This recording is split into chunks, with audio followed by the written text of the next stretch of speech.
Okay, this is an instructional video on how to make a simple vest, a beginning sewing project. And what you're going to need is some basic tools, pair of scissors, thread for your sewing machine, a tracing wheel, a couple of rulers and measuring tape, some pins, some pattern pieces, and some fabric. I'll talk about the fabric first. You want to use some basic cotton blends, cotton polyester, fabrics that hold their shape without a lot of ironing. One good way to test that would be when you're at the store purchasing your fabric. If you take it and bundle it up in your hand real tight and hold it for a few seconds and then let it go. If it does like that and lays back down pretty good, you're pretty good to go. But if you do that and it stays crumpled up and it doesn't want to loosen up, you probably want to think twice about purchasing that, no matter how nice it looks or no matter how cheap it is, because what will happen is you'll wind up doing a lot of ironing and you don't want to stay at the ironing board more than you have to. So the next thing I want to talk about is how you lay your fabric down before you actually put your pattern pieces on it. As I explained in another video, I'll repeat it here. You want to decide if you want right sides or wrong sides together. They come in both ways from the store. Sometimes they'll be wrong sides together, sometimes they'll be right sides. The right sides together here are very vibrant and colorful. These are muted and shaded. For the wrong side, I personally always do right sides together. And the reason for that is when I do markings with my tracing wheel and my tracing paper, that I'll be able to see it. And it always washes off pretty good, but I just always do it this way. It doesn't matter which way you do it, just as long as you're consistent. Okay, I want to talk about the pattern now. Whenever you purchase a pattern, it's going to tell you several sizes a lot of times. Sometimes it's only one size, but usually something like this will have several sizes in one package. You have to go on the back of the pattern piece of the pattern to be able to figure out how much fabric you need to buy.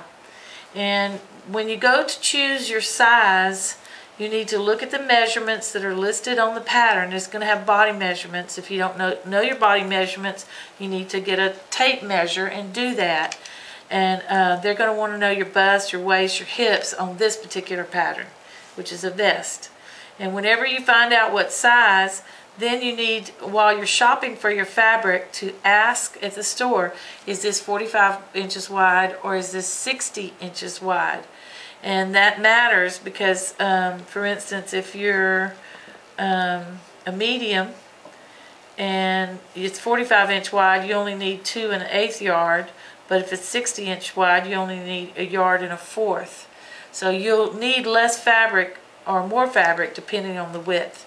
So that's a very important question. You also, while you're buying fabric, need to ask them the fiber content and how it's supposed to be cleaned. Is it dry cleaned? Is it washed? Because that's very important as well. Again, as I said in the other videos, you always want to rinse and dry your fabric. Go ahead and get those finishes out. If it's going to bleed or run any colors, you want to get all that out. So go ahead and rinse your fabric. You can do that by dousing it in some warm water in a sink and throwing it in the dryer.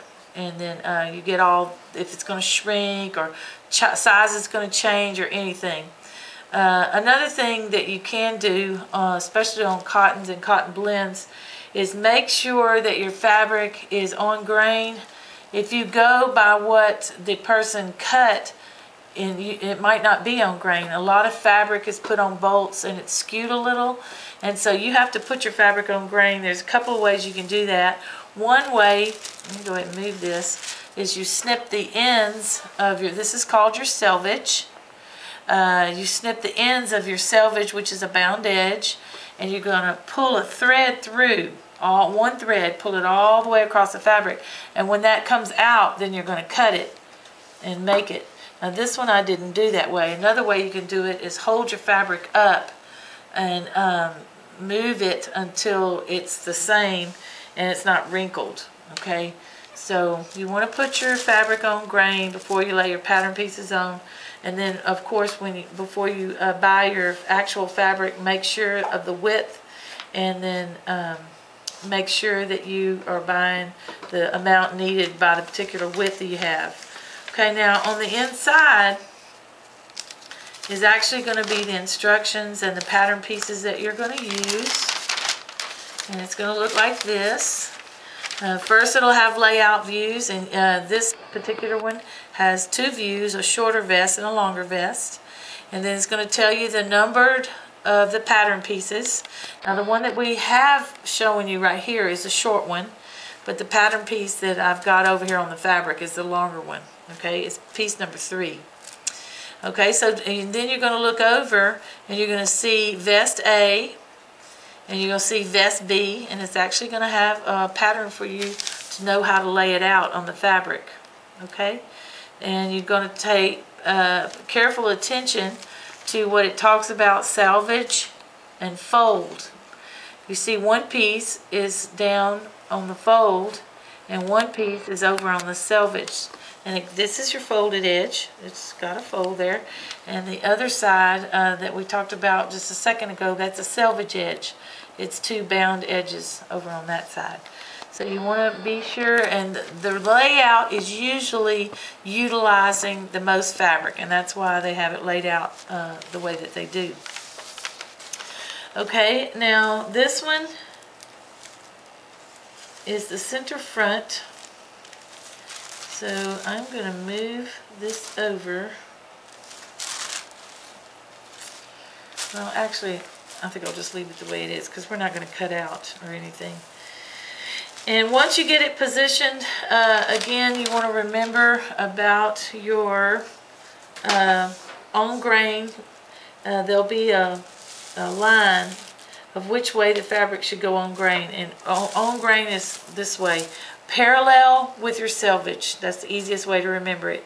The grain of the fabric is the same as your selvage. Okay?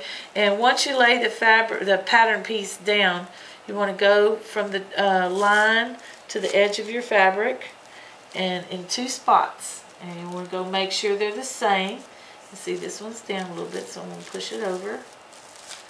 And so so that I know that they're the same, I'm going to put a couple pins in there just to hold it in place so it doesn't move and creep on me. And it will do that because the pattern is very thin. It's almost like tissue paper. Okay, again, when you're pinning, this particular pattern, remember I said it has several: extra small, small, medium, medium, large, and extra large. You decide which size was your size, and then you want to pin from the inside towards the edge. All right, and this one we said we're going to make a medium, so I don't want to push my pin past that medium. Okay, you pull it right to the line. You pin it to several places. Okay, now this particular one didn't have the dart off. Let me go ahead and move this pin. I want to show you about pinning darts. The one that we did before, the dart was missing, so the dart's here.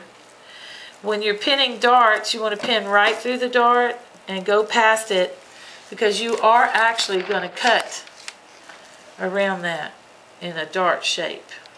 Okay, so when we cut, we're going to cut this line medium. But when we get to this dart, we're going to stop and go at an angle around it. And the reason for that is to connect it to another piece. When we sew 2 pieces together, we're going to match those darts up. So you're going to pin it all the way around. You're going to cut it.